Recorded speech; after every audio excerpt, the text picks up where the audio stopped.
4. The Unitarian Failure.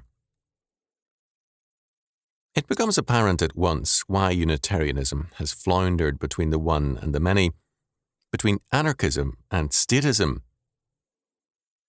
Lacking as it does any doctrine of the equal ultimacy of the one and the many in the ontological trinity, it has accepted, since its orientation is the temporal, either the ultimacy of man or of the state. Mohammedanism, because of its Unitarianism, has been primarily a monolithic statist order. Islam, its denial of free will and espousal of rigid determinism, is related to this theological premise. Since plurality has no ultimate reality in Mohammedanism, the freedom of the many is an academic question. The one will of Allah governs all reality. The tendency of Mohammedan thought, when not arrested by statist action, to run into mysticism is an obvious and natural one. Since the one alone has ultimate reality, the proper goal of the many is absorption into that one. Since the one alone has ultimacy, the one alone has freedom.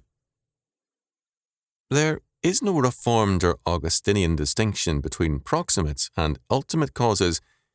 Indeed, if two ingredients are lacking in a system of thought, that is, the ontological trinity and a distinction between created and uncreated being, this distinction is bluffed, in that both proximate and ultimate causes, if the difference is made, are alike derived from a common well of being and are basically one. For Calvin, responsible proximate causes rested precisely on the total, all-comprehensive ultimate cause. That is, the Christian doctrine of free will rests on the eternal counsel of God, on predestination. As the Westminster Confession stated it, although in relation to the foreknowledge and decree of God, the first cause, all things come to pass immutably and infallibly, yet, by the same providence, he ordereth them to fall out according to the nature of second causes, either necessarily, freely, or contingently. God, from all eternity, did, by the most wise and holy counsel of his own will, freely and unchangeably ordain whatsoever comes to pass. Yet so as thereby neither is God the author of sin, nor is violence offered to the will of the creatures, nor is the liberty or contingency of second causes taken away, but rather established. In this perspective, liberty and law are not hostile factors, but necessary aspects of one another, so that the one cannot exist without the other. The eternal one and many is both unity and plurality, both totally free, being self-determined, and being fully self-conscious, having also a total counsel, predestinating all things by his eternal decree. Law and liberty coincide in the ontological trinity. In the temporal one and many, the fulfillment of creation is in terms of the glorious liberty of the sons of God, their growth within the structure of God's law. Romans 8. By and large, the Unitarian influence in U.S. history has been statist.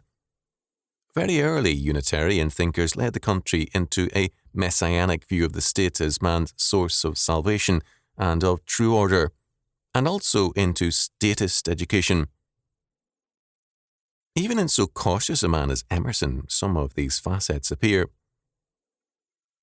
In 1844, in Essays, second series, Emerson, in Nominalist and Realist, affirmed his support of realism and saw nature and natural process as the, quote, incarnation and distribution of the Godhead. This meant that no part or particular in nature could permanently express or incarnate the truth which rested in process. Each man, too, is a tyrant in tendency because he would impose his idea on others, and their trick is their natural defense.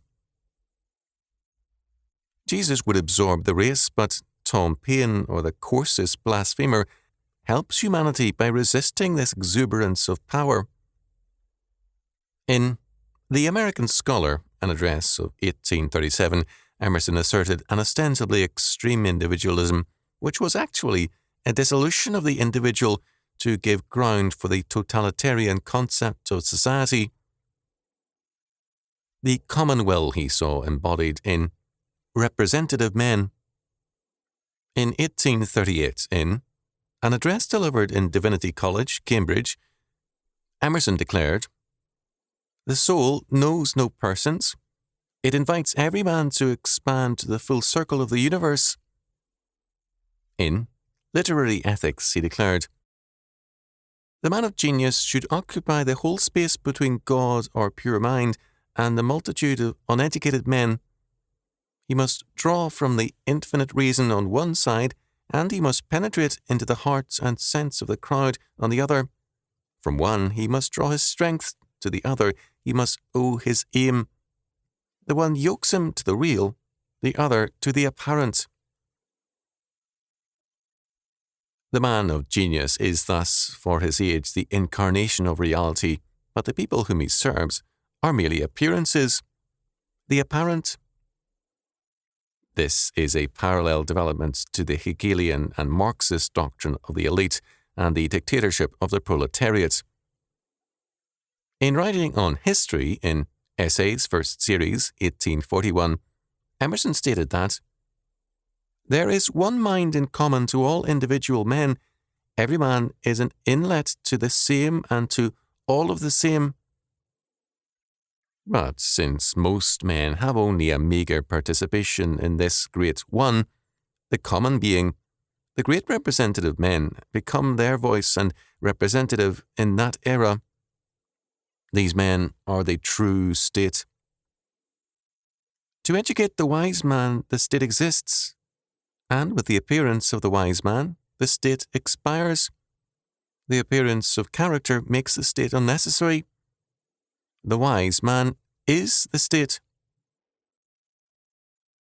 While Emerson was ready to affirm with Jefferson that the least government was the best government, he laid the foundation for statism. The utilitarian belief in nature as the perfect mechanism working to effect the greatest good of the greatest number, he transferred to the state.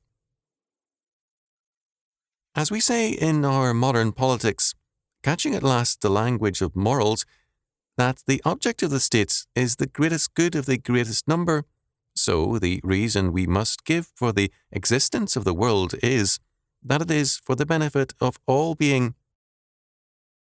It is no surprise then to learn that Emerson was in the second echelon of the Secret Six, a group dedicated to forcing statist and military action with respect to slavery and supporting John Brown.